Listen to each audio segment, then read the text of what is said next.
송은재TV 시작합니다. 어제 헌법재판소가 내린 검수완박법, 이게 절차는 잘못됐는데 법은 괜찮다, 절차는 위헌인데 법 자체는 합헌이다, 이런 어처구니 없는 결론을 낸 데 대해서 전 국민적인 비난이 쏟아지고 있습니다.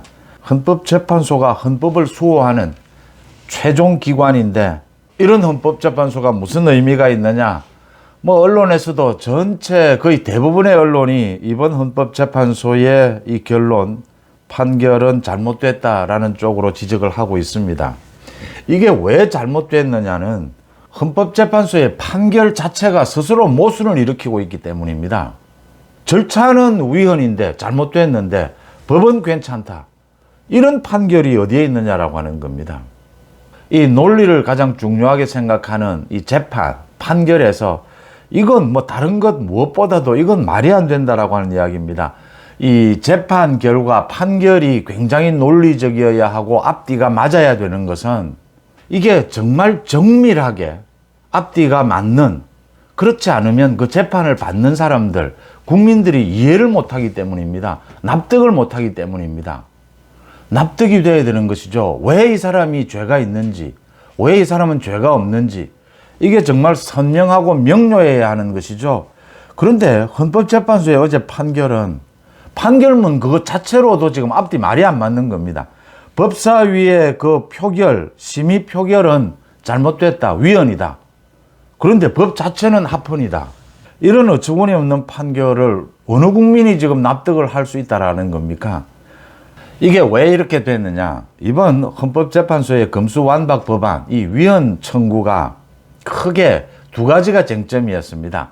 하나는 국회에서 민주당이 이렇게 강행 처리한, 날치기 처리한 검수완박 이 법안이 절차상 맞느냐라고 하는 겁니다. 이 법을 제정을 하면서 절차에 맞지 않게 제정을 하게 되면 국회법, 헌법에 위반이 되는 겁니다. 그 부분 하나와 이제 법무부 중심으로 청구를 한 것은 내용의 검수완박 법안 이 내용이 검찰의 수사권을 완전히 박탈하는 것이다. 이게 헌법 위반 아니냐. 내용, 절차 이 두 가지로 청구가 됐던 겁니다. 이 판결을 헌법재판소의 9명의 재판관들이 내리면서 이 절차는 위헌이다, 5대4 위헌이다라고 판결을 했습니다. 그런데 내용면에 있어서는 이 법 자체는 합헌이다라고 또 거꾸로 5대4로 결론을 내립니다. 이런 가운데 이미선 재판관, 소위 가장 최연소 지금 헌법재판관입니다. 이미선 재판관이 왔다 갔다 했다. 이미선 재판관이 어떤 사람이냐, 이게 주목을 받고 있는데, 이 이미선 재판관이 법사위에서의 법을 제정하는 그 절차는 위헌이었다라고 결정을 하고서도 마지막에 최종적으로 이 법은 합헌이다라는 쪽으로는 또 합헌 쪽에 손을 들어줬습니다. 지금 이미선 재판관이 왔다 갔다 한 겁니다. 다른 사람 4명은 소위 진보, 보수로 나뉘어져서 딱 굳어 있었다는 겁니다. 일관되게. 이 소위 진보라고 분류가 되는 이 4명의 재판관, 이 사람들이 나쁘냐, 잘못됐느냐, 왔다 갔다 한 이미선이 잘못됐느냐, 이미선 재판관이 잘못됐느냐, 지금 이 이야기로 설왕설래가 있습니다. 그러니까 진보 성향이라고 하는 유남석 헌재 소장, 이석태, 김기영, 문형배, 그 다음 이미선까지 이렇게 5명은 진보 성향이다. 그 다음 이선혜, 이종석, 이은혜, 이영진, 중도 보수다. 이렇게 지금 분류를 하고 있습니다. 이런 정치적인 성향에 따라서 언제나 지금 이번이 처음이 아닙니다. 계속해서 이런 식의 재판이 나왔다. 5대4 재판이 나왔다라고 하는 겁니다. 그래서 지금 진보 성향이라고 하는 이미선 재판관을 뺀 나머지 사람들은 아예 처음부터 법의 절차도 문제가 없었고 내용도 문제가 없다. 지금 이런 태도입니다. 이미선은 지금 진보 성향인데 절차에는 문제가 있었는데 내용은 괜찮다. 지금 이렇게 판결을 내린 겁니다. 어제 한동훈 장관도 지적을 했습니다. 이 절차에 있어서 그러면 위장탈당을 하고 저렇게 법사위에서 제대로 논의조차 하지 않는 이 절차가 괜찮다는 것이냐. 앞으로도 법을 이런 식으로, 지금도 민주당이 법을 그렇게 만들고 있습니다. 양곡법도 그렇게 만들어서 비합리적인 법이라도 만들어 놓고 자기들은 생색내고 윤석열 대통령이 거부권을 행사하든 말든 알아서 하라. 이런 식입니다. 이런 법 절차, 법 제정 절차가 옳으냐? 그 다음 금수완박법안 그 자체의 그 졸렬한 이 검찰의 수사권을 뺏기 위해서 졸속으로 만들었습니다. 그래서 법안 자체도 지금 보셨다시피 내용이 맞지도 않습니다. 앞뒤. 문기도 맞지를 않습니다. 그 부분을 한동훈 장관이 시행령을 고쳐서 검사의 수사권을 많이 회복을 시켰습니다. 그렇게 회복을 시킬 수 있었던 이유는 법안 자체가 정밀하게 만들어져 있지 않기 때문입니다. 이게 뭐 참 다행스러운 일인지도 모릅니다. 한동훈 장관은 이제 앞으로 더 시행령을 다듬어서 검찰의 수사권을 더 강화하는 방향으로 갈 수밖에 없습니다. 가야 합니다. 계속해서 지금 금수완박 법안의 이 졸렬한 이 법안 내용을 파고들어야 합니다. 그 허점을. 그래서 시행령을 통해서 이 금수완박을 바로잡는 일을 해 나가야 하는데 그건 그렇고요. 지금 이미선이 왔다 갔다 한 이게 참 웃음이 나옵니다. 그러니까 아예 진보다라고 하면서 정치 성향으로 뭐 절차도 괜찮았고 내용도 이런 재판, 헌법재판소에서 이런 재판을 하는데 시간이 왜 걸립니까? 이거 하루면 결정날 문제입니다. 지금 금수완박 법안 내용이 문제가 있다, 이런 졸렬한 법안이다, 뭐 이런 건 아예 문제 삼지도 않습니다. 지금 절차도 문제 삼지 않는 겁니다. 지금 4명의 이 진보 성향의 재판관들은. 그런데 그 중에 이미선 한 명이 절차는 문제가 있었다. 그런데 결론은 합헌이다. 뭐 왔다 갔다 한 겁니다. 고충이 느껴지지 않습니까? 이 이미선 재판관이 최연소 지금 헌법재판관인데 자신의 양심에 따라서는 이 법이 문제 있었다라고 생각한 겁니다. 이 절차도 문제가 있고 내용도 문제가 있다라고 생각한 겁니다.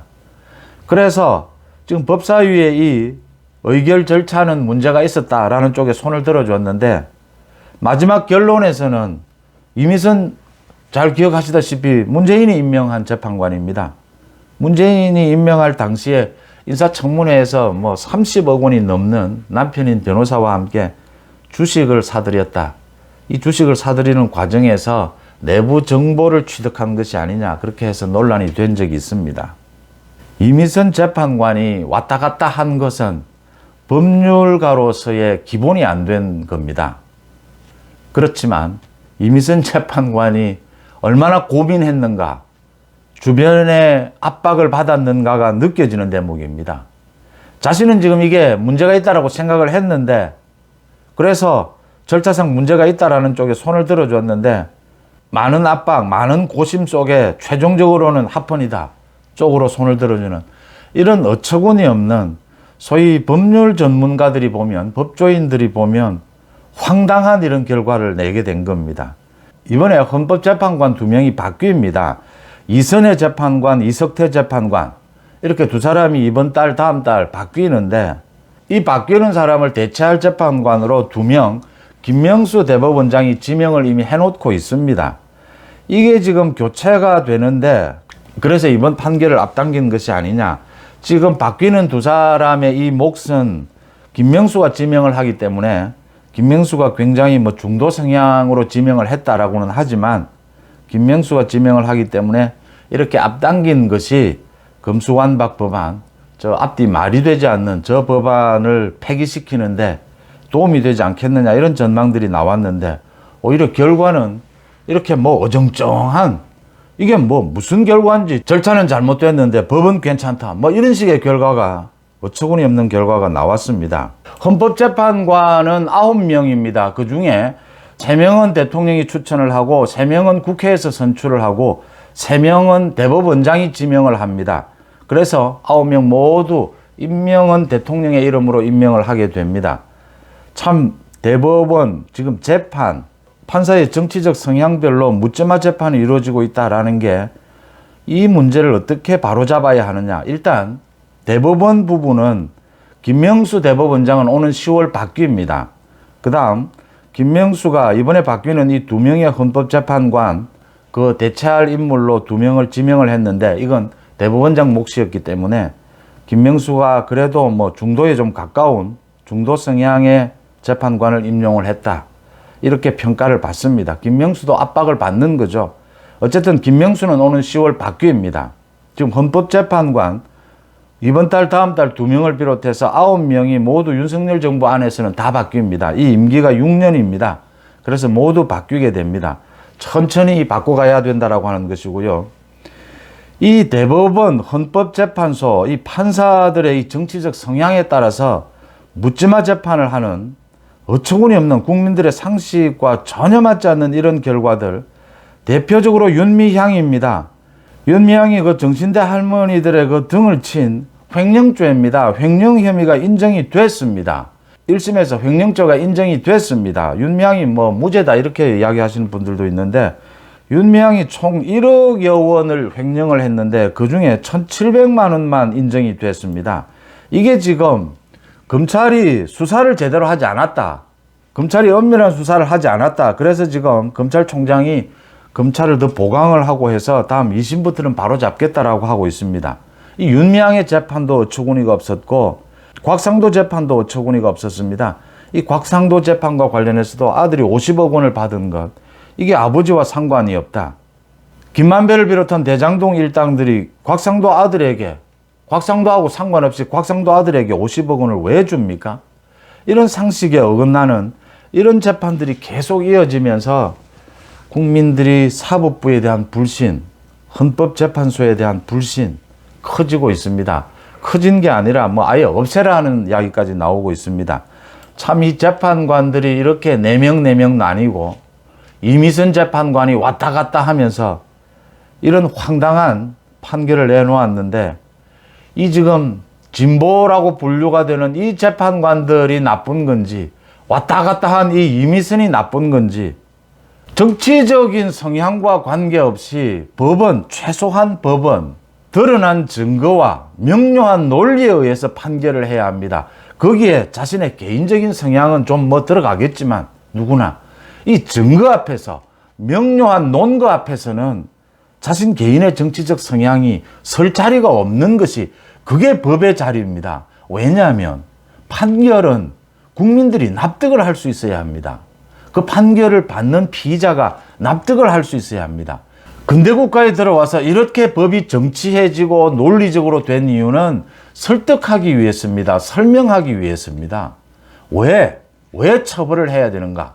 왜 이게 합헌인가 위헌인가를 설명해야 하는데, 그런 설명이 되지 않는 그런 판결을 어느 국민이 용납을 하겠습니까? 송은재TV 마칩니다. 고맙습니다.